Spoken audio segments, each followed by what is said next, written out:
লোকমান হাকিম যখন 10 বছরের মানুষ, গরিবের সন্তান, গোলাম হয়ে আরেক বাড়িতে কাজকর্ম করেন, আরেকজনের গোলাম হিসেবে। উনার সাথে আরো কিছু মানুষ একই সাথে কাজকর্ম করে। বড় বড় ধনীরা 2 জন 3 জন 5 জন কর্মচারী রাখেনি না, রাখে না? তো লোকমান হাকিমের মালিকও একাধিক গোলাম ব্যবহার করেন কাজকর্মের প্রয়োজনে। লোকমান হাকিম ছোটবেলায় গোলাম ছিলেন। মহান আল্লাহ পাক এই গোলামকে তার কিছু গুণের কারণে তার মর্যাদা এত বাড়াইছেন, আল্লাহু আকবার।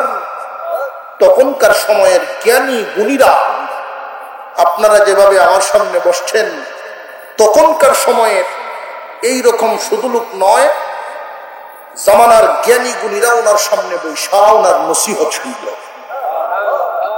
আল্লাহ এত মর্যাদা বাড়াইছে। লোকমান হাকিম এইভাবে বয়ান করতেছিলেন, হাজার হাজার মানুষ ওনার বয়ান শুনতেছে। এমনি দূর থেকে একজন মানুষ দাঁড়ায় একবার লোকমান হাকিমের চেহারার দিকে তাকান, আরেকবার মাটির দিকে তাকায় থাকে। কি বলতে চান বলতে পারেন না, সাহস পাচ্ছেন না। হাকিম লোকমান বলেন, ভাই আমার মনে হয় আপনি কি জানি বলতে চাচ্ছেন, বলতে পারছেন না। উনি বলেন, কিভাবে বলি, আমি সাহস পাইতেছি না, যদি আমার অভয় দেন তাহলে বলতে পারি। হাকিম লোকমান বলেন, বলুন, কোনো অসুবিধা নাই, অভয় দিলাম, চিন্তার কোনো কারণ নাই, যা ইচ্ছা বলেন। হুজুর, আপনার মতো দেখতে, এইরকম চেহারা, এইরকম কালো, ছোটবেলায় আমার একজন সাথী ছিলেন, একসাথে গোলাম ছিলাম, একই মালিকের গোলাম, একসাথে এক হাওরে আমরা ছাগল রাখালি করতাম। দেখতে আপনার মতোই দেখা যায়, তো আপনি কি সেই লোকমান নাকি অন্য কোন লোকমান? হাকিম লোকমান বলেন, বয়ের কারণ নাই, আমি সেই লোকমান। আল্লাহ আমাকে মর্যাদা দান করেছে। যেই মাত্র এই কথা শুনছে এই লোকটা আশ্চর্য হয়ে জিজ্ঞাসা করলো, লোকমান, আমি তো সেই ছাগল রাখালিতেই আছি, তোমার মর্যাদা আল্লাহ এত বাড়াইলেন কেমনে? লোকমান হাকিম বলেন, আল্লাহ পাক রব্বুল আলামিন আমার উপরে দয়া করেছেন, হয়তো আমার কয়েকটা গুণ আল্লাহর কাছে ভালো লাগছে। আমি আমার জবান কন্ট্রোল করে চলি, ওহেতু কথাবার্তার থেকে জবানকে আমি বাঁচায় রাখি। প্রয়োজন নাই এমন কথা বলি না, অনর্থক কথাবার্তা আমি বলি না। প্রয়োজন নাই এমন কথাও বলি না, অনর্থক কথাবার্তাও বলি না। যে সমস্ত কথাবার্তা বলি এগুলোর মধ্যে কোনো অশালীন কথাবার্তাও বলি না। জবানের একটা গুণ, মানুষের আমানতের ক্ষেত্রে খুব সাংঘাতিক সাবধান থাকি, আমানতের খেয়ানত করি না। হাকিম লুকমান বলেন, এই যে গুণগুলো আল্লাহ পাক রব্বুল আলামিন আমাকে দান করেছেন, এই গুণগুলোর উসিলায় আল্লাহ আমারে মর্যাদা বাড়ায় দিয়েছেন। আমরা যেই জবান, আমাদের জবান পরিচালনা করার যেই তরিকা, আমরা তো আল্লাহ জিহ্বা দিয়েছেন, জবান দিয়েছেন, কথা বলার শক্তি দিয়েছেন, কিন্তু আমরা কথা বলার শক্তি পায়া যা ইচ্ছা তাই বলে বেড়াই।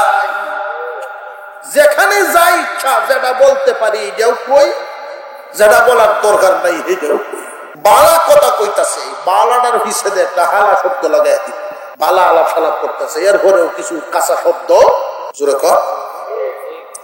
এটা লজ্জার সাথে মিলিত হয়ে গেছে, মনে হইতেছে মুখের সাথে জবানের সাথে মিশে গেছে এই সমস্ত কথাবার্তা। জবানের কন্ট্রোলের দরকার আছে। হাসতে হাসতে গালি দিতেছে, জিজ্ঞাসা করা হয়েছে, তুমি তারে যে হাসতে হাসতে গালি দিতেছ, যারে গালি দিতেছে হেও হাসতেছে, যে দিতেছে হেও হাসতেছে, কি ব্যাপারে এই ফসা কথা কইতেছো? এরপরেও তোমার বন্ধু আসতেছে না, আমার বন্ধু আরো খুশি হয়েছে। তুমি কেমন মানুষ, তোমার বন্ধুটাই কেমন মানুষ। ফসা কথা কইলে বন্ধু খুশি হয়, এটা কোন ধরনের বন্ধু? কথা বুঝে আসতেছে আপনাদের? জবান কন্ট্রোলের দরকার আছে না নাই? আমরা চেষ্টা করব আমাদের জবান যেন কন্ট্রোল করে চলতে পারি। আল্লাহ কবুল করেন, বলুন আমিন। আমি আপনাদের সামনে কুরআনুল কারীমের যে 2খানা আয়াত তিলাওয়াত করেছি, এই আয়াতে মহান আল্লাহ বলেন, ওয়ালাকাদ আতাইনা লুকমানাল হিকমাতা আনিশকুর লিল্লাহ ওয়া মান ইয়াশকুর ফাইন্নামা ইয়াশকুরু লিনাফসিহি ওয়া মান কাফারা ফাইন্নাল্লাহা গানিয়্যুন হামিদ। 1 নম্বর আয়াত। দ্বিতীয় আয়াতে আল্লাহ পাক রব্বুল আলামিন বলেন, ওয়া ইয ক্বালা লুকমানু লিবনিহি ওয়া হুয়া ইয়াইদুহু ইয়া বুনাইয়া লা তুশরিক বিল্লাহ ইন্নাশ শিরকা লাযুলমুন আযীম। চলো দ্বিতীয় তিলাওয়াতকৃত আয়াত সূরা লুকমানের 12 এবং 13 এই দুইটা আয়াত। 12 নং আয়াতে আল্লাহ পাক রব্বুল আলামিন বলেন, নিশ্চয়ই নিশ্চয়ই আমি লোকমানকে আমি হিকমত দান করলাম। লোকমানকে হিকমত দান করলাম। হিকমত। লোকমান হাকিম এত মর্যাদার অধিকারী কেমনে হইলেন? মর্যাদার একটা সীমারেখা থাকে। মর্যাদার একটা, কোন মানুষকে আল্লাহ মর্যাদা দেন সামান্য, এতে করে 10 জনের কাছে সম্মানী। কোন মানুষকে দেন সম্মান আরেকটু বেশি, সে হয় 20 জনের কাছে সম্মানী। কোন মানুষকে যখন মর্যাদা আরেকটু বাড়ায়া দেন, উনি হয় 50 জনের কাছে সম্মানী। কোন মানুষকে যখন আল্লাহ আরো বাড়ায়া দেন, উনি 1000-এর মধ্যে সম্মানী। হাকিম লুকমানকে এমন সম্মান দিয়েছিলেন, তিনি জামানার বহু মানুষের কাছে সম্মানী। কিন্তু তাই নয়, মহান আল্লাহ পাক উনার মর্যাদা এত বেশি দান করেছিলেন, আল্লাহ কোরআনে আল্লাহ উনার নামে সূরা নাযিল করেছেন। এই আয়াতগুলো আল্লাহ পাক রব্বুল আলামিন নাযিল করেছেন, এর শানে নজুল আছে। সময় যদি হয়, সময়ে কুলা শানে নজুলটা বলবো খুব সংক্ষিপ্ত আকারে আপনাদের সামনে পেশ করেই ফেলি, কারণ পরে আবার সময় মিলে কিনা। হাকিম লুকমানের এই গুণাবলীর কথা আল্লাহ কেন উল্লেখ করলেন, কারণটা কি? আপনার আমার নবী, বিশ্ব নবী রাহমাতুল লিল আলামিন মক্কা নগরীতে যখন কালিমার দাওয়াত দেন,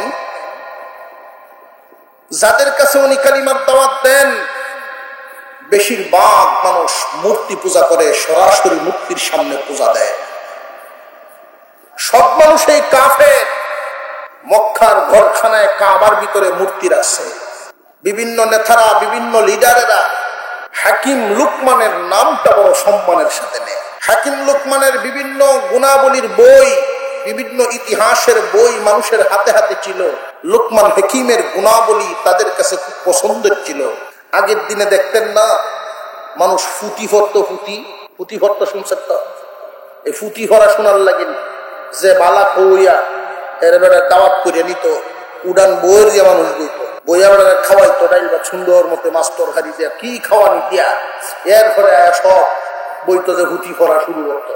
এখন দিন গেছে না গেছেন, লাখো লাখো মানুষ মরলো কাতারে কাতার, গনিয়া বাসিয়া দেখে 30,000। লাখ লাখ মানুষ মরছে কাতারে কাতার, গুণ্য বাচ্চা দেখে মরছে একবার লাখ লাখ, এরপরে গুণ্য দেখে 30,000। মিল আছে এর ঘরে বিভিন্ন লোকের ফুটি বিভিন্ন লোকের নামে পড়া হতো। তখনকার সময়ে লুকমান হাকিমের নামে বড় সম্মানের সাথে মানুষ আলোচনা করত, বিভিন্ন পুস্তিকাতে পড়াশোনা করত। মহান আল্লাহ পাক সেই লুকমান হাকিমের নামে আমাদের আপনার নবীর উপরে, বিশ্ব নবীর উপরে কোরআনের এই আয়াতগুলো নাজিল করে মক্কাবাসীকে এই মেসেজটা দিলেন, বুঝাইয়া দিলেন, তোমরা যেই লুকমানকে এত সম্মান করো, এত ইজ্জত করো, তোমরা ইতিহাস পরিপূর্ণ জানো না। আমি আল্লাহ কোরআনে আয়াত নাজিল করে জানায়া দিলাম, তোমরা যদি সত্যি লুকমানকে ভালোবেসে থাকো, তাহলে লুকমানের ছিল যেই আদর্শ, তোমাদেরও হবে সেই আদর্শ। লোকমান যেই নীতি অবলম্বন করেছিল তোমাদের উচিত সেই নীতি অবলম্বন করা। ঠিক না বেঠিক? وَلَقَدْ آتَيْنَا لُقْمَانَ الْحِكْمَةَ أَنِ اشْكُرْ لِلَّهِ। হাকিম লোকমানকে আল্লাহ পাক রব্বুল আলামিন বহুত নিয়ামত দান করেছেন, হিকমত দান করেছেন। নিয়ামত আর হিকমত পায়া হাকিম লোকমান আল্লাহর শুকর আদায় করতেন। কোন মানুষ যখন আল্লাহর শুকর আদায় করেন, মহান আল্লাহ পাক বান্দার প্রতি এত খুশি হয়ে যান। বান্দা যখন কোন খানা খায়া খাবার শেষে পরে আলহামদুলিল্লাহ, আল্লাহ পাক রব্বুল আলামিন বলেন, ফেরেশতারা রে, আমার বান্দা যেই খাবার খায়া আলহামদুলিল্লাহ বলছে, আমি আল্লাহ ওই খাবারের হিসাব নিব না।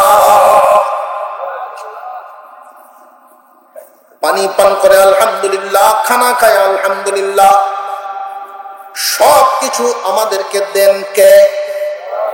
আরেকটু জোরে কর। হয়তো আমরা লক্ষ্য করে দেখি যে হুজুর আল্লাহ কেমনে দিলেন।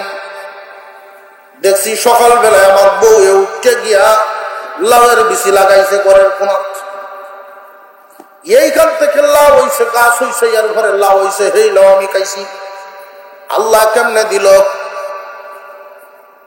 একজন মানুষ শুধু লাউ নয়, যে কোনো ধরনের বীজ বপন করার পরে আল্লাহ রব্বুল আলামিন এই বীজের পিছনে খেদমত করার জন্য, মেহনত করার জন্য সকালে একজন, বিকালে একজন, সকালে একজন, বিকালে একজন আল্লাহর ফেরেশতা নিয়োজিত করে দেয়। এই ফেরেশতারা খেদমত করতে থাকে। দুইটা পাতা নিয়ে একটা লাউয়ের বিচি মাত্র দুইটা পাতা ছাড়ে। এই দুইটা পাতার পিছনে মেহনত করে আল্লাহর ফেরেশতারা।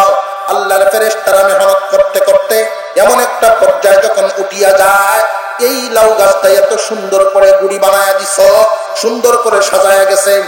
পাতা দিয়া তুমি শাক সবজি খাও, ডুগা দিয়া তরকারি খাও, এরপরে তুমি লাউ যখন খাইলা, বান্দারে আল্লাহর শুকর আদায়ের দরকার আছে না নাই? মহান আল্লাহ পাক একের পর এক ফেরেশতা খাদেম দিয়ে এর পিছনে মেহনত করাইতেছেন। সূর্যের আলো দিলেন, বৃষ্টির পানি দিলেন, আল্লাহর দেওয়া বাতাস দিলেন, সবকিছুর সমন্বয়ে একটা গাছের মধ্যে তোমার জন্য আল্লাহ সবজি বানাইলেন। মহান আল্লাহ পাক রব্বুল আলামিন এই কথাগুলো কুরআনুল কারীমের আয়াতের মধ্যে বলেন, الذي جعل لكم الأرض فراشا والسماء بناء وأنزل من السماء ماء فأخرج به من الثمرات رزقا لكم فلا تجعلوا لله أندادا وأنتم تعلمون। আল্লাহ বলেন, আল্লাযী জাআলা লাকুমুল আরদা ফিরাশা, আল্লাহ তো তিনি আমাদের মালিক, তিনি এই জমিনটাকে বিছানা বিছায়া দিয়েছেন যিনি। এই জমিনটাকে আল্লাহ বিছানার মতো কেন বললেন? কারণটা কি? বিছানা বলার কারণ হলো, বিছানা হলো আমাদের আরামের একটা জায়গা। বিছানার মধ্যে আমরা আরাম করিনি না করি না? আল্লাহ পাক রব্বুল আলামিন বুঝায় দিলেন, বান্দা বিছানা যেমন তোমাদের আরাম করার জায়গা, এই জমিনটাকেও তোমাদের জন্য আরামদায়ক বানাইলাম, কষ্টকর বানাই নাই। এই জমিনকে যদি আমি শক্ত করে বানাইতাম, হাল চাষ করতে পারতে না। এই জমিনটাকে যদি অতিরিক্ত নরম করে বানাইতাম, তাহলে বিল্ডিং উঠত না। এই জমিনটাকে আমি তোমাদের উপযোগী আরামদায়ক করে বানাইলাম। জমিনের উপরে আমি আসমানকে ছাদ বানায় দিলাম আমি আল্লাহ। যখন মনে করি তোমাদের বৃষ্টির প্রয়োজন, তখন সূর্যের তাপ দিয়া সাগরে উত্তাল তোলাইয়া বাষ্প করায়া পানি উপরের দিকে উঠায় নেই। লক্ষ্য করে দেখবেন, পানি যখন গরম পানি, আমরা পানি যখন গরম করি, দোয়া উড়ে নি না উড়ে না গরম পানির দোয়া। এই যে দেখি যে গরম পানির দোয়া যাইতেছে, আসলে তো দোয়া নয়, এটা একটা পানি। উপরে ডাকনা দিয়ে দেখবেন ডাকনাটা ভিজে যায়, যায় না যায় না, এই পানি বাষ্প হয়ে চলিয়া যায়। আল্লাহ পাক রব্বুল আলামিন সূর্যের তাপ দিয়া পানি উপরে উঠায় নেন, বিশাল বিশাল সাগরের পানি। মহান আল্লাহ পাক রব্বুল আলামিন সূর্যকে হুকুম দেন তুমি তাপ দাও।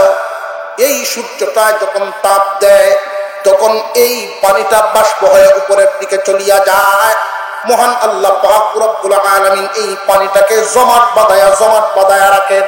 মহান আল্লাহ বলেন ফেরেশতারা নেই, ও মিকাইল, এই পানি যদি জমিনে আবার ছাড়িয়ে দেওয়া হয়, সাগরের পানি হলো লুনা পানি, লবণাক্ত পানি যদি জমিনের মধ্যে পড়ে ফসল হবে না জ্বলিয়া যাবে।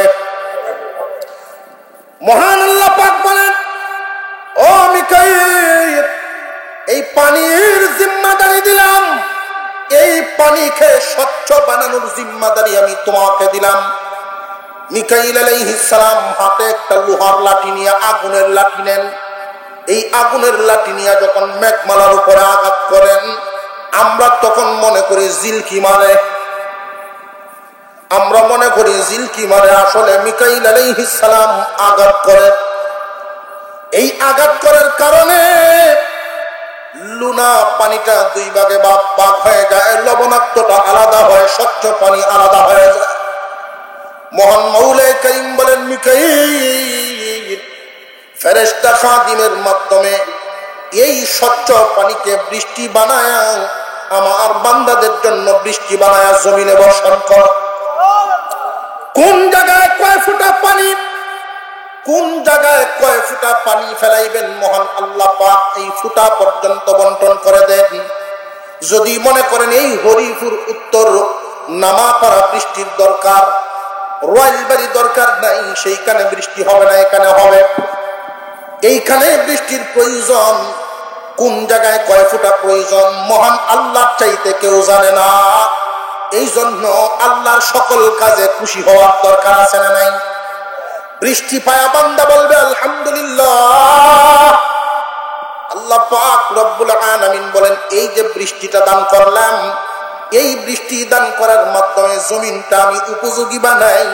যদি বৃষ্টি কয়েক বছর পর্যন্ত বন্ধ হয়ে যায়, এই জমিনে তখন আর গাছপালা হবে না। এই জমিনটাকে আমি জিন্দা করি বৃষ্টির পানির মাধ্যমে। কেন জিন্দা করি বান্দারে তোমরা জানোনি? এই জমিনটাকে জিন্দা করাই তোমাদের জন্য, জমিন থেকে যেন শাক সবজি বাহির হয়, তোমরা খাবে, তোমাদের প্রাণীগুলো খাবে, গরু ঘোড়া এইগুলো খাবার খাবে, ঘাস খাবে, বৃক্ষ লতা তোমাদের জন্য আমি সব ব্যবস্থা করিয়া দিই বৃষ্টির পানির মাধ্যমে। বান্দারে তোমাদের জন্য কত নিয়ামত আমি দিলাম, নিয়ামত পায়া আল্লাহর শুকর আদায় করবা, আমি আল্লাহ তোমার জন্য নিয়ামত বাড়াইয়া দিব, নিয়ামত বাড়াইয়া দিব। কিন্তু বান্দায় থই নিয়ামত বাড়ানোর ফতে হাঁটে না। বান্দায় হাঁটে কেমনে? বাজার তো লাগকে মাছ আনছে, শোল মাছ আনছে, একটা লাউ আনছে 20 টাকা 30 টাকা দেয়া, অন্য কিছু জুট করে রান, কাল্লাটা খুব গাট্টে গুট্টে ভাঙ্গে রান্ধিস, ফাললে কয়েকটা মাছ খালার ডাইলও সাথে দিয়ে দিস, খুব মজা করে। কাঁচামরিচ কিন্তু লম্বা করে আস্তে আস্তে দিস, খাইছে। এই কাঁচামরিচও কে দিছে? আপনারা সন্দেহ হইতেছে, কাঁচামরিচ কে দিছে? এই সবগুলো যে বিষয় খাই না। একটা গরু যদি ঘাস খায়, শুধু ঘাসেই খাইতে যায়, লবণ মরিচ দিত জোরে কর। কিন্তু আপনি আমাকে যে আল্লাহ খাওয়াচ্ছেন, সব কিছু একসাথে মিশায়া খাওয়াইতেছে। খাওয়ার পরে যদি আপনি বলেন আলহামদুলিল্লাহ, আল্লাহ বলেন ফেরেশতারা রে, আমার এই বান্দার কাছ থেকে এই খাবারের হিসাব নিব না। কিন্তু বান্দায় তো এই কথা কয় না, আলহামদুলিল্লাহ কয় না। লাউয়ের তরকারি দেখায় কয় দে বিড়িটা দে, মেশটা কই, জোরে কর। টানে আর কয় সাদের লাউ বানাইছে মোরে বই রাখি, এইটাও সাদের লাউ গুলার বইরা রান্দাটা দিছস রে, তুই রান্দাটা দিছস। আল্লাহর শুকর আদায় যদি বান্দায় করতো, আল্লাহ খুশি হইতেন। আল্লাহ তাকায় থাকেন বান্দার দিকে। ফেরেশতারা যে এতকাল ওই যে বিসিটা লাগাইছেন, এরপরে থেকে যে খেদমত করতে থাকলো, ফেরেশতারা বলে আল্লাহ এত খেদমত এত ডিউটি আমরা করতেছি, এইগুলো তুমি কার জন্য করাইতেছ? আল্লাহ বলেন আমি যে আদর করে বান্দা বানাইছি, আমার বান্দারে আমি খাওয়াইব, আমার বান্দারে আমি খাওয়াইব। আল্লাহ বিনিময়ে তুমি কি পাইবা? আল্লাহ পাক রব্বুল আলামিন বলেন আমার বান্দারা যখন খাইব আমি আল্লাহর শুকর আদায় করব। কিন্তু বান্দায় খায়, আল্লাহর রহমতের নজর দিয়ে বান্দার দিকে তাকায় আছে, বান্দায় নিয়ে আল্লাহর শুকর আদায় করে, কিন্তু বান্দায় শুকর আদায় করে না, আল্লাহ বড় বেজার হয়। খুব সাবধান, যে কোন নিয়ামত কে দিছেন। লোকমান হাকিমের একটা গুণ আল্লাহর শুকর আদায় করতেন, বেশি বেশি করে শুকর আদায় করতেন। আল্লাহ পাক নিজেই উল্লেখ করেছেন লোকমান হাকিমের 1 নাম্বার গুণ তিনি শুকর আদায় করতেন।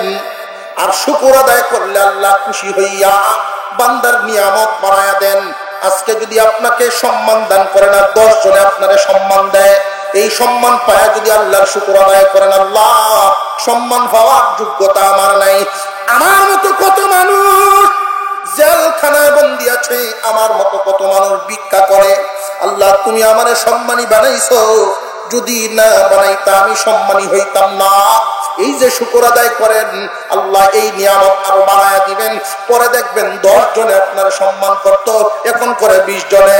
20 জনে সম্মান করলে আল্লাহর শুকর আদায় করেন, আল্লাহ বাড়ায়া দিবেন নিয়ামত, তখন করবে 50 জনে। সম্মান দেওয়ার মালিক কে? হাকিম লোকমানকে আল্লাহ সম্মানিত করলেন যে কয়েকটা কারণ, এর মধ্যে 1 নাম্বার কি বললাম? আল্লাহর শুকর আদায়। লোকমান হাকিম বলেন দুনিয়ার মানুষ কেউ যদি আল্লাহর শুকর আদায় করে, সে তার নিজের লাভ করলো, আল্লাহর কোনো লাভ নেই। আমরা যদি আল্লাহ আল্লাহ আল্লাহ আল্লাহ ডাকি, আল্লাহর মর্যাদা বাড়বে না, না ডাকলে কমবেও না। আমরা যদি আল্লাহ আল্লাহ বলিয়া ডাকি, আল্লাহর মর্যাদা কি বাড়বে? এই দুনিয়ার জমিনে মানুষের নাম লইলে মানুষের নাম লওয়ার পরে মর্যাদা বাড়ে। দুনিয়ার রেওয়াজ অনুযায়ী যে কারণে বিস্কুট দিয়ে লাল ছা দিয়ে মিছিল দিলে, অমুক ভাইয়ের চরিত্র ফুলের মতো পবিত্র, তখন ভাইয়া কয় তোমরা আয়র লাল ছাও খায় আলাও কেরে, যে তোমরা মিছিল দিয়েছো, আমার নাম কইছো, আমি খুশি হয়েছি, দাও খায়। আমরা যদি আল্লাহর নাম নেই, আল্লাহর মর্যাদা বাড়বে না, না নিলে কমবেও না। কিন্তু যে নিবে আল্লাহ পাক তার লাভ করে দিবেন। আল্লাহ বলেন বান্দারে, ওমান ইয়াশকুরু ফাইন্নামা ইয়াশকুরু লিনাফসিহি, যে নাকি আল্লাহর শুকর আদায় করে সে তার নিজের লাভ করে। কারণ শুকরিয়া আদায় করলে নিয়ামত বাড়ায়া দিবেন কে? জবান খুলে বলেন কে? আল্লাহ। ওমান কাফারা ফাইন্নাল্লাহা গনিয়্যুন হামিদ, কেউ যদি শুকরিয়া আদায় করে না, আল্লাহর মান কমবে না। আল্লাহ নিজেই প্রশংসিত, আল্লাহ নিজেই প্রশংসার ক্ষেত্রে ধনী, তিনি প্রশংসিত, মহা প্রশংসিত। এরপরে মহান আল্লাহ লোকমান হাকিমের আরেকটা গুণ বর্ণনা করেছেন, যেটা আমরাও যদি নিজের মধ্যে আনতে পারি, তাহলে এই গুণে গুণান্বিত হয়ে আমরাও সম্মানিত হতে পারবো। আপনারা তো সুবহানাল্লাহর আওয়াজের গতি খুব একটা ভালো বুঝতেছি না।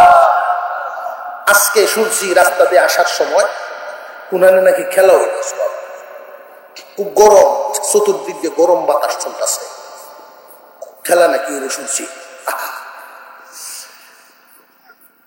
হাইরে খেলা, হাইরে খেলা। মুসলমান, কোরআনের মাহফিল একদিকে, খেলার আয়োজন আরেক দিকে। তো একদল মানুষ কোরআনের বিপক্ষে, ডাইরেক্ট বিপক্ষে, তারা বেঈমান কাফের। আরেক দল মানুষ কোরআনের পক্ষে, খেলায় তাকে মাহফিল থেকে আটকাতে পারে নাই, খেলায় তাকে ওয়াজ মাহফিলে আসতে বাধা দিতে পারে নাই, খেলা থইয়াই বইয়া বসে। কয় দল হইল? দুই দল। এক দল খেলার পক্ষে ডাইরেক্ট, একদল কোরআন বিরোধী, কোরআন পছন্দই করে না, তো কাফের। আর মুমিনদের মধ্যে যারা আছে, যারা মুমিন মুসলমান, এরার মধ্যে চিন্তা ভাবনা করতে চাইছে মাহফিল দিছিন বালা কথা, এই খেলার মৌসুমবাদ কেড়ে দিল, কটা দিন পরে দিত, এটাও কয় জোরে কোন এমন বুঝুইয়া আছে না নাই? এমন বুঝুইয়াও আছে। আচ্ছা দিছিন বালা কথা, এই দাওয়ারি রে তেল লাগে, দাওয়ারে গেল তো ভাই অবসর সময় সবাই যাইতে পারে, ব্যস্ত সময় যে যায় তার কুরবানি বেশি হয়। নবী করিম সাল্লাল্লাহু আলাইহি ওয়াসাল্লাম দাওয়ামারির সময় তিনি একটা যুদ্ধের ঘোষণা দিয়েছিলেন। কইয়াল তামনি ঘটনাটা, দাওয়ামারি আরম্ভ হইছে মদিনায়। আমরার মতো তো দান খাড়া নাই, দান ভাগছে এরকম কি, তারা দাওয়ামারি খেজুরের দাওয়ামারি, সারা বছরের ইনকাম করা লাগে খেজুর পালিয়া, নিজেরাও বছরের খোরাকের ব্যবস্থা করবে, বিভিন্ন বাজারে চালান দিবে। ঠিক এই মুহূর্তে জিবরাইল আলাইহিস সালাম এসে সংবাদটা জানায় দিলেন, ওগো নবীজি একটা সংবাদ গ্রহণ করেন, ইসলামকে দুনিয়ার জমিন থেকে মিটায়া দেওয়ার জন্য, ইসলামকে মিটায়া দেওয়ার জন্য কাফেররা মিটিং করতেছে মক্কায়, চতুর্দিক থেকে হামলা করবে মদিনায়। আপনি কয় দিক দিয়া ফিরাবেন, এই জন্য আগে নিজেরা প্রস্তুতি গ্রহণ করেন, তবে চিন্তার কারণ নাই, সাহায্য করবেন আল্লাহ। এই সংবাদ জানায় গেছেন কে?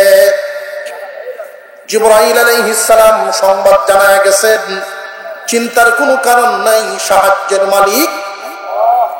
তবে মাঠে নামন লাগবো, আপনাদের মাঠে আগে নামন লাগবো। ঘরের ভিতরে বৈশা শুধু তসবিহ বললে চলতো না, আগে মাঠে নামতে হবে, এরপরে সাহায্যের আশা করা লাগবে। যে আল্লাহর দিন আল্লাহ বাঁচাইব এই কথা চলে না, আল্লাহর দিন আল্লাহ বাঁচাইব। যখন কোন বান্দা না থাকে তখন আল্লাহ ফেরেশতা দিয়া বাঁচাইব। বান্দা থাকতে আল্লাহ ফেরেশতা কেন দিবে? বান্দা থাকতে দিবে, বান্দার চেষ্টা যখন শেষ আল্লাহ সাহায্য শুরু। মুসলমান নবী করিম সাল্লাল্লাহু আলাইহি ওয়াসাল্লামের কাছে খবর এসেছে, আল্লাহর নবী সাহাবীদেরকে নিয়ে বসছেন, চিন্তা করতেছেন আমি যে বলবো কিনা। নতুন মুসলমান, অনেক মুসলমান হয়েছে নতুন, এদের মনের অবস্থা কি ঠিক থাকে নাকি বিগড়ে যায়? নবীজি চিন্তা করতেছেন, নতুন নতুন মুসলমান হয়েছে, যুদ্ধের সংবাদ শুনলে এই মুহূর্তে আসতেও পারে, বাঁধতেও তো পারে। উনি ভাবতেছেন যে কাজের সময় কম দামে মানুষের দাম আল্লাহ বাড়াইতে পারেন না পারেন না, ধনী মানুষকে আল্লাহ গরিব বানাইতে পারেন, গরিবকে আল্লাহ ধনী বানাইতে পারেন, উনি হলেন কে? মুসলমান ইমানদার ভাইরা আমার, লোকমান হাকিমের আরেকটা গুণ আল্লাহ পাক বর্ণনা করেন, وَإِذْ قَالَ لُقْمَانُ لِابْنِهِ وَهُوَ يَعِظُهُ يَا بُنَيَّ لَا تُشْرِكْ بِاللَّهِ إِنَّ الشِّرْكَ لَظُلْمٌ عَظِيمٌ। আল্লাহ পাক রব্বুল আলামিন বলেন, ও দুনিয়ার মানুষ, কান পেতে শুনিয়া রাখো, হাকিম লোকমানের আরেকটা গুণ। ওই গুণটার কারণে আল্লাহ হাকিম লোকমানের নাম কোরআনে নাজিল করেছেন, তার নামে সূরা নাজিল করে দিলেন। আমরাও তো এখানে অনেক মানুষ আছি সন্তানাদির পিতা, সন্তানাদি তো আল্লাহ আমাদেরকেও দান করেছে, কিন্তু এই গুণ আমাদের সবার কাছে নাই। হাকিম লোকমানের যেই গুণটা আল্লাহ কোরআনে উল্লেখ করেছেন, লোকমান হাকিম প্রায় সময় তার সন্তানকে ওয়াজ করতেন, প্রায় সময় সন্তানকে ওয়াজ করতেন। আপনারা প্রশ্ন করতে পারেন, হুজুর আমি তো অমুক সারা জীবন বড় গৃহস্থী করলাম, ওয়াজ জানি না, করাম কেমনে? সন্তানকে যদি ওয়াজ করা লাগে এটা আপনারা পারবেন, আমরা কেমনে করাম? হাকিম লোকমান কি কোনো ভার্সিটির ছাত্র না? উনিও একজন গোলাম। মহান আল্লাহ পাক রব্বুল আলামিন উনার জ্ঞান বুদ্ধি হিকমত বাড়ায় দিলেন শুকরিয়া আদায়ের কারণে। উনি যখন শুকরিয়া আদায় করতেন, আল্লাহ ওনার ইজ্জত বাড়াইছেন, সম্মান বাড়াইছেন, জ্ঞানও বাড়াইছেন। কোন মানুষ যখন জানা ইলমের উপরে আমল করে, যতটুকু জানে এতটুকু যখন আমল করে, মহান আল্লাহ পাক রব্বুল আলামিন ওয়াজানা ইলম তাকে দান করিয়া দেয়। হাকিম লুকমান তিনিও একজন অজানা মানুষ, কিন্তু আল্লাহ তারে জান্নাতওয়ালা বানায়া দিলেন। আপনিও জান্নাতওয়ালা হবেন। প্রথম গুণটা আনবেন আল্লাহর শুকর আদায় করা, এরপরের গুণটা নিজের মধ্যে আসবেই, আল্লাহ আপনারে জ্ঞান দিবেন। সন্তানকে ওয়াজ করার মতো যোগ্যতা আল্লাহ আপনাকে দান করবেন। ওয়াজটা কেমনে করবেন? কোরআনের আয়াত পড়িয়ে পড়িয়ে ওয়াজ করতে হবে যে না না, হাদিস শোনায় শোনায় ওয়াজ করতে হবে সন্তানকে যে না না। আল্লাহ পাক রব্বুল আলামিন একটা কথাই বলিয়া এমন ভাবে ওয়াজটা শিখাইছেন, যেই ওয়াজ নিজের সন্তানকে প্রত্যেকজন পিতায় করতে পারবে। বলেন সুবহানাল্লাহ। وَإِذْ قَالَ لُقْمَانُ لِابْنِهِ وَهُوَ يَعِظُهُ يَا بُنَيَّ। সন্তানকে বড় আদর করে ডাক দেওয়া, ওয়াজ করা। সন্তানকে যখন ওয়াজ করবেন তখন ওয়াজ করার পদ্ধতি আছে। সন্তানকে যখন কোনো নসিহত করবেন, নসিহতের অর্থই হলো ওয়াজ। ওয়াজেই নসিহত, নসিহতেই ওয়াজ, যার বাংলা অর্থ হইল উপদেশ দেওয়া। সন্তানকে উপদেশ দেওয়ার ক্ষেত্রে আমাদের মধ্যে কিছু গুণ থাকা চাই, যেই গুণটা আমরা ইচ্ছা করলেই আনতে পারি। যদি আপনার মধ্যে এই গুণটা ইচ্ছার অভাবে না আনেন, ইজ্জতওয়ালা হতে পারবেন না। না সমাজে হবেন, না পরিবারে হবেন, না সন্তানাদির কাছে আপনার ইজ্জত হবে। লোকমান হাকিমকে লক্ষ লক্ষ মানুষ ইজ্জত করত, কিন্তু আমাদের খাসলতের কারণে নিজের সন্তানরা পর্যন্ত ইজ্জত করে না। কথা বুঝে আসতেছে? নিজের সন্তানরাও আমাদেরকে ইজ্জত করে না। কেন? আমরা আমাদের দায়িত্ব পালন করি না। যতটুকুন সন্তানকে দেওয়ার কথা এতটুকুন দেই না। সন্তান আমার কাছে যা পায় আমি তার পাওনা খাইনি। সন্তান জন্মদিনেই শুধু হক আদায় হয়ে যায় না। একটা গাভীর বাছুর, ছোট বাছুরটাকে লালন পালন করলেও গৃহস্থের চোখ কান খোলা থাকে না, থাকে না।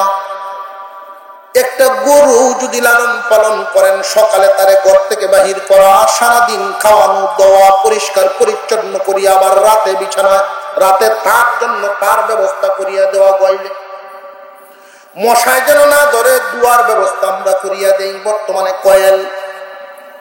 এই যে এত কিছু একটা গরুর জন্য, আর তোমার সন্তানটা তো তোমার কলিজার টুকরা, তার জন্য তো কিছু করণীয় আছে। বান্দারে, তুমি তো তোমার এই দায়িত্বটুকু পালন করো না। তুমি তো জন্ম দিয়াই মনে করছো আমার দায়িত্ব শেষ, এখন খাইবো আর বড় হইব, খাইবো আর বড় হইব না। সন্তানকে নসিহত করা, উপদেশ দেওয়াও তোমার দায়িত্ব। وَإِذْ قَالَ لُقْمَانُ لِابْنِهِ وَهُوَ يَعِظُهُ يَا بُنَيَّ। সন্তানকে নসিহত করার ক্ষেত্রে আমাদের কিছু কায়দা কানুন জানতে হবে। সন্তানকে উপদেশ দেওয়ার ক্ষেত্রে হাতে লাঠি লইয়া দিলে হইতো না। সন্তানকে উপদেশ দেওয়ার ক্ষেত্রে সন্তানরা সাধারণত আমরা যে ভাষাটি ব্যবহার করে, অমুহের হুক, এই শব্দটি আমি মাইক দিয়ে কইতাম পারি না। যেই ভাষাটি নিজের পিতা হয়ে সন্তানকে যেই ভাষাটি ব্যবহার করে, মারে তুলিয়া কয় না বান্দির ভূত না, কয় না। সন্তানের এইগুলো কিন্তু তার আসর পড়ে না। এই শব্দ ব্যবহার করিয়া সন্তানের মন পরিবর্তন করা যায় না। সন্তানকে তুমি এমন কিছু শব্দ দিয়ে সম্বোধন করতে হবে, বান্দারে রোয়া লাগানির আগে কি ক্ষেত রেডি করার দরকার আছে না নাই? জমিন রেডি করা হয় আগে না রোয়া লাগানি আগে? তখন যদি জমিন রেডি না করি আগে রোয়া লাগায় পরে রেডি করতে যায়, পরে কি কি রস্তি হইব না আলবা হইব? আমরার অবস্থাটা হইছে এমন, জমিন রেডি করি পরে রোয়া লাগাই আগে। এই সন্তানকে নসিহত করার আগে তার মনটা তুমি তৈরি করো, কথাটা গ্রহণ করার যোগ্যতা হাসিল করাও। আল্লাহ পাক রব্বুল আলামিন বুঝায়া দিলেন, বান্দারে তোমার সন্তান তোমার ওয়াজ লইব, তোমার সন্তান তোমার নসিহত গ্রহণ করব, আগে তার মনটা তুমি তৈরি করো। এই মনটা তৈরি করার যেই কথাটা আল্লাহ বুঝাইলেন, وَإِذْ قَالَ لُقْمَانُ لِابْنِهِ وَهُوَ يَعِظُهُ يَا بُنَيَّ, ও আমার সন্তান, ও কলিজার টুকরা সন্তান, তোমরা স্মরণ করো। আল্লাহ বলেন, ও দুনিয়াবাসী তোমরা সন্তান স্মরণ করো। লুকমান হাকিম যখন তার সন্তানকে উদ্দেশ্য করে বলেছিলেন ইয়া বুনাইয়া, লুকমান হাকিমের সন্তানের নাম আছে না নাই? আরো জোরে কন। আমরারও সন্তানাদির নাম আছে না নাই? আমরাও তো সন্তানের নাম নেই। লুকমান হাকিমও তো সন্তানের নাম নিছিলেন, কিন্তু আল্লাহ এখানে উল্লেখ করেন নাই, না করিয়া অন্য একটা শব্দ ব্যবহার করেছেন। খুব ভালো করে বুঝবেন, আমরা কিন্তু আমাদের সন্তানদেরকে যখন ডাক দেই তখন যেই নামটা আমরা রাখছি, নামটা কি ইসলামিক দিলাম নাকি অনুইসলামিক দিলাম, এইটাই তো আগেই খেয়াল নাই। কইলাই ফেল, প্রথম পরীক্ষাতে কি ভাষণা ফেল, নাম তো হইছে এন্টাস। কি টাস? এন্টাস নাম তো ছেলের নাম তো এন্টাস, খুশি হয়ে তুই। তখন এই এন্টাস রে যে সময় ডাকে হইলা ডাক দেয় এন্টাস, এরপর একটু বলি আমরা এন্টাস এন্টাস না জোরে কর। যে এন্টাসিয়া করছে রাশিদ, রাশিদ রাশিদ ও রাশিয়া, হ্যাঁ কি তৈছে বলো ও রাশিয়া কয় এই বলা মনে ঠিক না? ঠিক হলো। সন্তানকে কোন ভাষায় ডাকতে হবে, কোন ভাবে সম্বোধন করতে হবে, আমরা এখানে অনেকেই আছি সন্তানাদির পিতা, কিন্তু সন্তানকে ডাকার তরিকাই জানি না। কথা বুঝে আসতেছে আমাদের? সন্তানকে আপনি ভালো দিয়েছেন বা মন্দ দিয়েছেন সেদিকে যাচ্ছি না, নাম যেটাই দিচ্ছেন এই নামটাই যেন বড় সুন্দর করে ডাকা হয়। কথা বুঝে আসতেছে আপনাদের? নামটা, সন্তানের নামটা যদি পিতায় সুন্দর করে উচ্চারণ করে সন্তানের কাছে বড় ভালো লাগে। এই নামটা যদি বিখ্যায়া ডাকে, নামটা যদি বিকৃত করে ডাকে সন্তানের কাছে শুনতে ভালো লাগে না, তার দিলটা তখন ওই জমির মতো উপযুক্ত হয় না। আপনি নসিহত গ্রহণ করাইবেন কেমনে? প্রথমেই আপনি তার জমিনে আল না বানায় রোয়া লাগানোর চেষ্টা করতেছেন। وَإِذْ قَالَ لُقْمَانُ لِابْنِهِ وَهُوَ يَعِظُهُ يَا بُنَيَّ, লুকমান হাকিম বলছিলেন ও আমার প্রিয় সন্তান। লুকমান হাকিম তার সন্তানের নামটাই নেন নাই, উনি আরো সুন্দর করে ডাকছিলেন, পারলে আমরাও ডাকবো। প্রথম স্টেপ হলো সন্তানকে ডাকার 1 নাম্বার তরিকা, সহি শুদ্ধভাবে সন্তানের নাম উচ্চারণ করে, সহি শুদ্ধভাবে সন্তানের নামটা উচ্চারণ করে মধ্যম আওয়াজে সন্তানকে বড় মায়ার সুরে ডাক্কা দেওয়া, সন্তানের নামটা ধরিয়া, বিকৃত করিয়া না সহি শুদ্ধ নাম ধরিয়া। অনেক সময় সন্তানের নাম রাখা হইছে সালাম, তারে কিন্তু সালাম ডাকা যাবে না। নিজে না জানলে জানুয়া লোকদের কাছে জিগাইবেন, হুজুর আমার সন্তানের নামটা কি? আপনি ডাকবেন আব্দুল সালাম। বাবা যদি সন্তানকে আব্দুল সালাম বলে, বাবাই যখন ডাক দিবে আব্দুল সালাম, ও সালামের গোলাম, তখন এই শব্দটার একটা আসর সন্তানের উপরে পড়বে। সালাম আল্লাহ পাকের একটা গুণবাচক নাম। আল্লাহর গোলাম, আল্লাহর গোলামি তারে বলা হয়।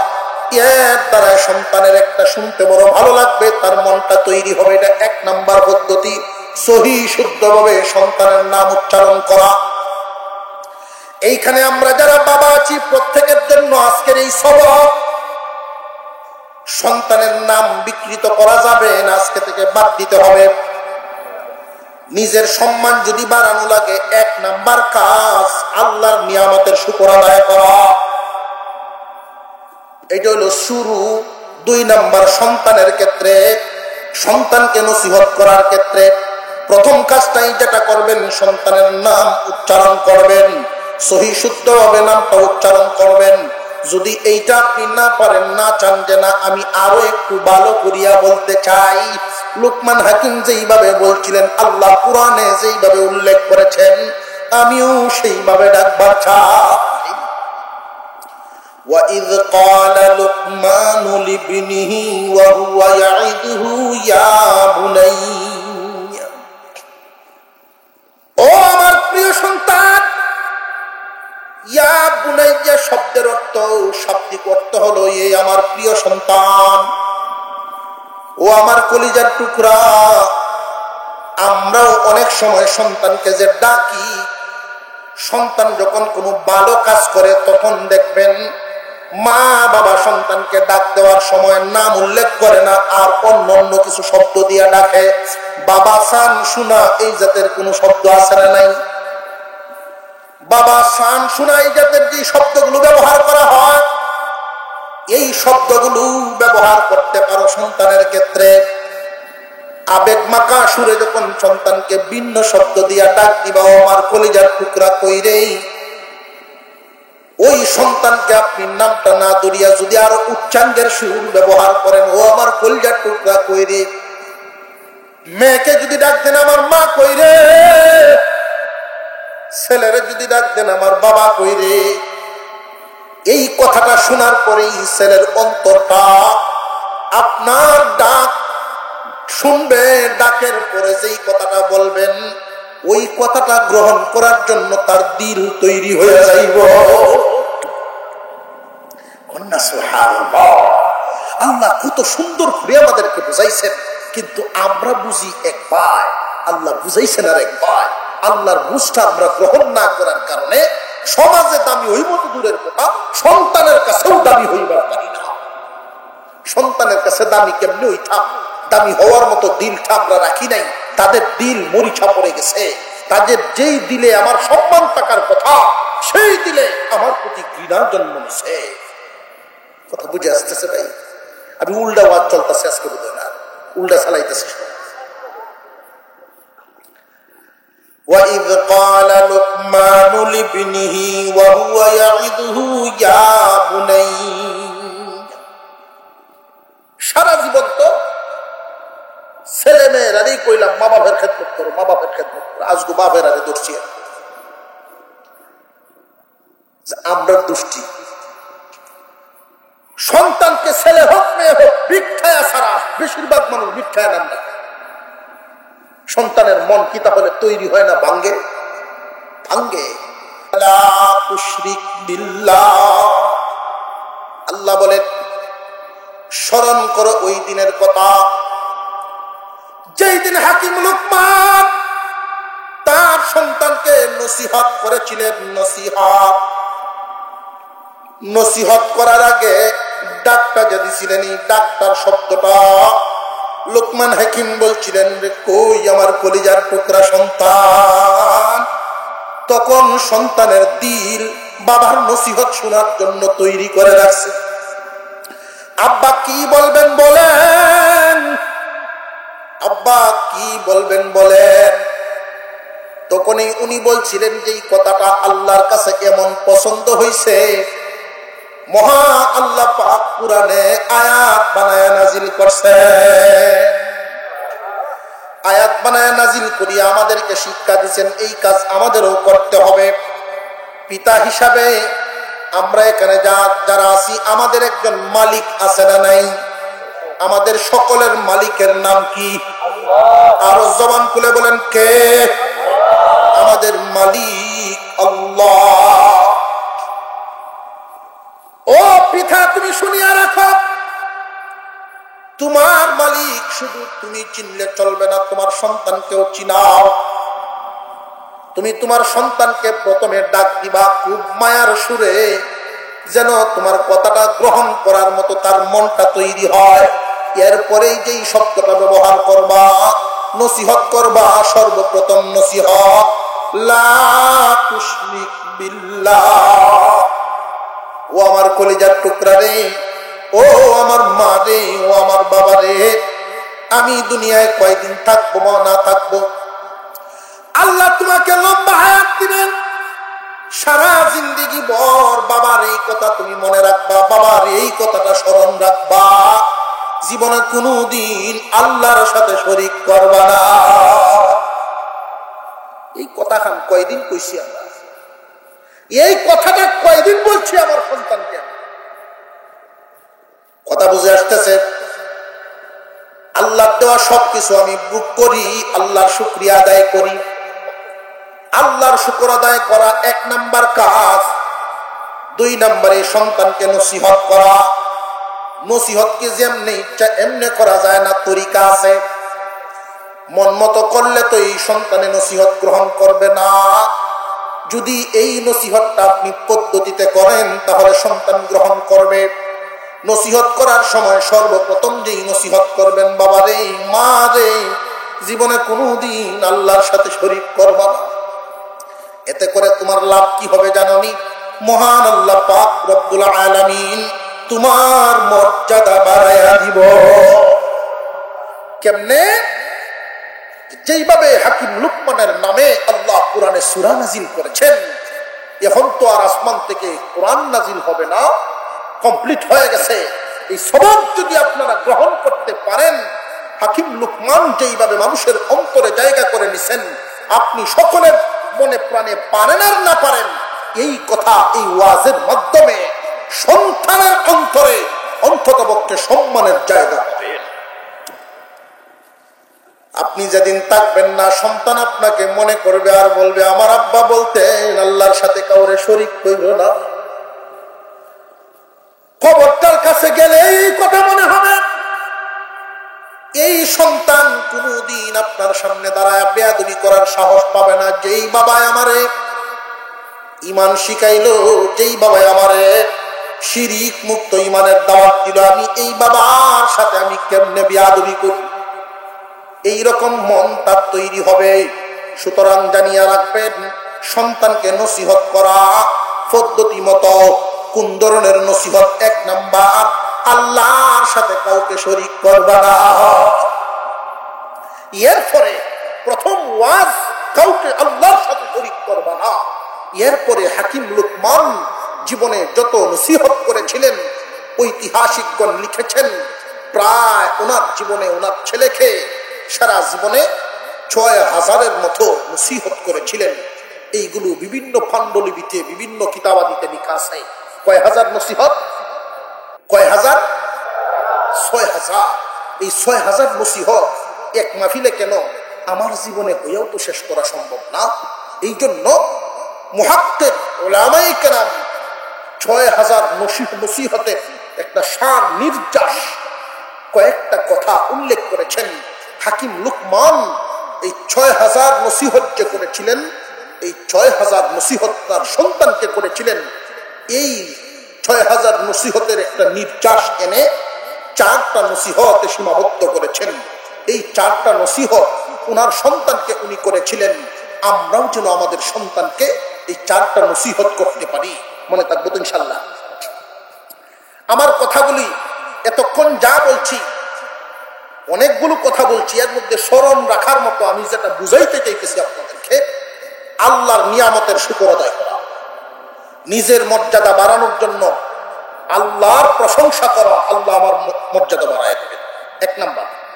2 নাম্বার, সন্তানের নসিহত করা, সন্তানকে যে নসিহত করব তরিকা মতো না মন মতো, আরো জোরে কোন, তরিকার মধ্যে সন্তানকে যে আপনি নাম ডাক দিবেন, সন্তানের নাম ডাকার ক্ষেত্রে বিট্টানো যাইব না সহি শুদ্ধ উচ্চারণ করতে হবে।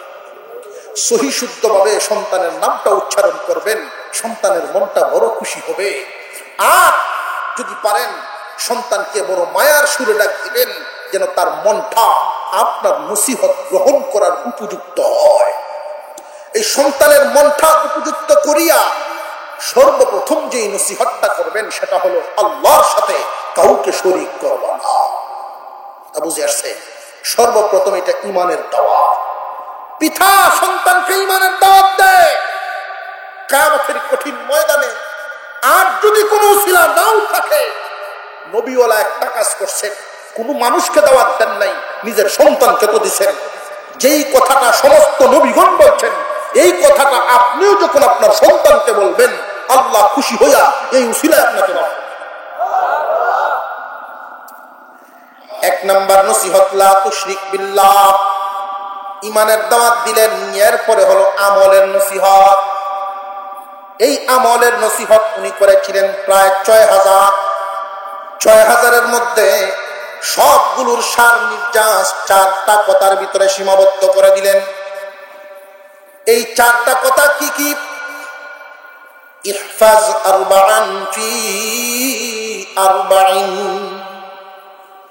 ও আমার কলিজার টুকরা সন্তান, 4 জিনিসকে 4 জায়গায় হেফাজত করো। তোমার 4টা বস্তুকে 4 জায়গায় হেফাজত করবা। সারা জীবন ভর মনে রাখার মতো কথা, খুব ভালো করে বুঝবেন। ও যুবক ভাইয়েরা, মুখস্থ করে ফেলো। 4 জায়গায় 4টা বস্তুকে হেফাজত করা। ইহফাজ আরবাআন ফি আরবাইন। ইহফাজ আইনাকা ফি বুয়ুতিন নাস।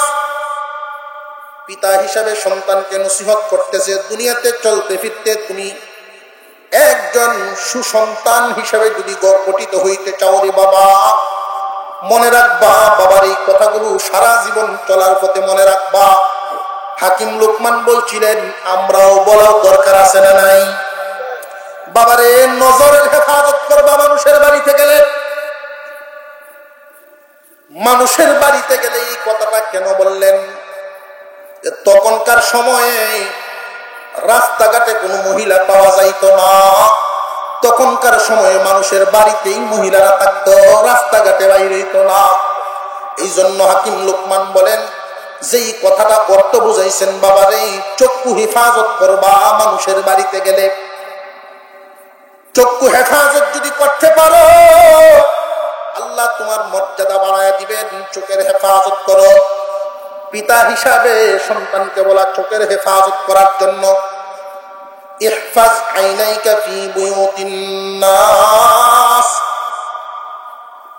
চক্ষু হেফাজত করো মানুষের বাড়িতে গেলে। আপনি আপনার সন্তানকে বলবেন, বাবারে রাস্তায় বাহির হও, স্কুলে যাও, কলেজে যাও, বাজারে যাও, বা আত্মীয় বাড়িতে যেখানেই যাও না কেন, চোখের বড় হেফাজত করবা।